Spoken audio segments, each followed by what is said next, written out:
Paul Cully last updated 1002, September 4, 2017. Alistair Coetzee kept his job as Springbok coach despite poor results in 2016, but he is reaping the rewards this year. Opinion: the Springboks of 2017 would be an excellent case study for the argument that good coaching beats anything. South Africa head coach Alistair Coetzee kept his job after a terrible 2016, but the Springboks made a change to the defence portfolio this year, and that had an immediate effect.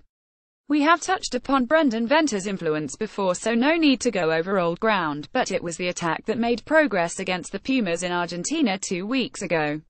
The Springboks mobbed cully after he scored a long-range try against Argentina to exemplify their newfound attacking mindset. Scoring 41 points in Salta was no mean feat, even though Argentina were poor. Read more: Nonu yellow costly for Toulon, biting charge sours Fiji's Oz debut, and Harbour embarrass Auckland. Is your team an NPC? Chance abs vulnerable under pressure. Cully reacts after scoring a try sparked by a sweeping 100 meters move. So how did they do it? There are 3 areas that contributed to that better attack, which is now coached by Franco Smith: selection, mindset, and skill. Collectively, they inform us that the Springboks side that will face the Wallabies in Perth on Saturday has changed a bit. In some ways it's not a very traditional South African side at all. 2 in the first half came from set pieces, but with a nice little bit of innovation thrown in. The Springboks look unified under Alistair Coetzee's coaching in 2017. From a line out in their own half, the Springboks opened up the Pumas with quick, clean ball off the top delivered to number 10 Elton Jantjies, who tipped over the oncoming defensive line straight into the arms of Jesse Kriel, who passed to number 7 cully to run in for the score. Their second first-phase try also came from a line out. Just meters from the Pumas line, the Springboks looked set up for a traditional drive. But as the Argentine forwards anticipated the move and tried to pincer them towards the touchline, Eben Etzebeth cleverly peeled off and popped a short pass to the 12th of January Serfontein.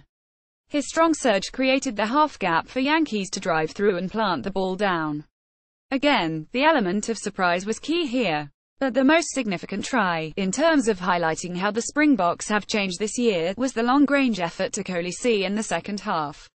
Amazingly, this try actually started right underneath the Springboks sticks with a turnover from a Pumas attack. But instead of setting up a phase to buy time for the kickers to get in place, hooker Malcolm Marx shifted the ball to his left to counter-attacking fullback Andries Coetzee. Coetzee then passed to his Lions teammate Courtnall Skarzan, who linked with Coetzee again before the ball was shifted wide right. Cully ran onto a lovely inside ball from number 6 Jacko Kriel to complete what was effectively a 100 meters try. That's the attacking mindset and skill we mentioned earlier, and of course Cully also represents the third pillar of South Africa's changed approach: selection.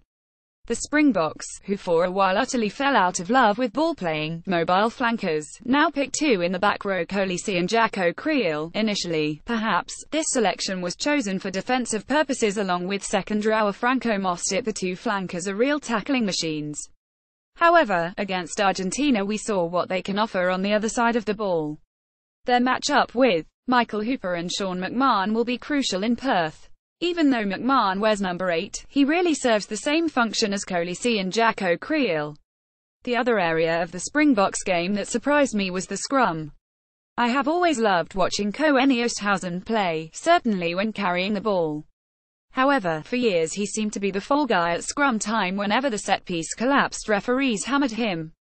However, the big tight head was part of a dominant Springboks scrum, so whatever technical flaws the referees were seeing may have been ironed out.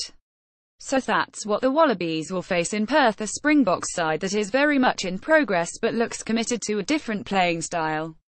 I have my doubts about Jantjies, but with Hunter Pollard back in the squad this should be a great test of whether the Wallabies' progress in Dunedin is the start of something. Stuff.